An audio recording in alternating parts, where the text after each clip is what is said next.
10 കൊല്ലം ഭരിച്ച പിണറായി സർക്കാർ കേരളത്തിന്റെ സകല മുക്കിലും മൂലയിലും ബാറുകളുടെ എണ്ണം കൂട്ടിക്കൂട്ടി നാട്ടിലെമ്പാടും കുടിയന്മാർക്ക് കൂത്താടി നടക്കാൻ അവസരമുണ്ടാക്കിയെന്ന ആരോപണവുമായി കളത്തിൽ നിറഞ്ഞാടിയ രമേശ മുരളീധരന്മാരും സണ്ണി വക്കീലും ഒക്കെ ഇപ്പോ അടിവില്ലിൽ വീണ എലിയുടെ അവസ്ഥയിലാണ്. ഉമ്മൻചാണ്ടി സർക്കാരിന്റെ കാലത്ത് ബാറുകളുടെ എണ്ണം 28ലേക്ക് എത്തിച്ച ശേഷമാണ് അവർ പടിയിറങ്ങിയതെങ്കിലും പിന്നീട് അധികാരത്തിലെത്തിയ പിണറായി സർക്കാർ 10 കൊല്ലം കൊണ്ട് ബാറുകളുടെ എണ്ണം 1200 പെരുക്കിയ ശേഷമാണ് അധികാരത്തിൽ നിന്നും പോയത്. പണം വാരാൻ വേണ്ടി ബാറുകൾക്ക് അനധികൃതമായി ലൈസൻസ് നൽകിയ പിണറായി സർക്കാർ ബാറുകളുടെ പ്രവർത്തന സമയം പുലർച്ചെ വരെ നീട്ടിക്കൊടുത്തതും നാട്ടിലും വീട്ടിലും സമാധാനം കെടുത്തിയെന്ന ആക്ഷേപം ഉന്നയിച്ചവരിൽ പ്രധാനിയായിരുന്ന വടശ്ശേരി ദാമോദരമേനോൻ സതീശൻ മുഖ്യമന്ത്രിയായപ്പോൾ അനധികൃത ബാറുകളുടെ കാര്യത്തിൽ മൗനവ്രതവും മദ്യനയത്തിന്റെ കാര്യത്തിൽ മൃദു സമീപനവും സ്വീകരിച്ചിരിക്കുകയാണെന്നും പറയാതെ വയ്യ.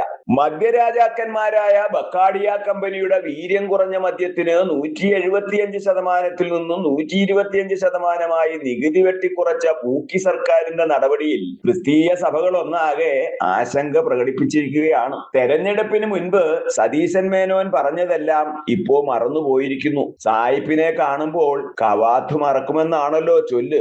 മദ്യരാജാക്കന്മാരുടെ കോഴപ്പണം വാങ്ങി അധികാരത്തിലെത്തിയാൽ പിന്നെ അവർ പറയുന്നതല്ലേ അനുസരിക്കാൻ പറ്റൂ.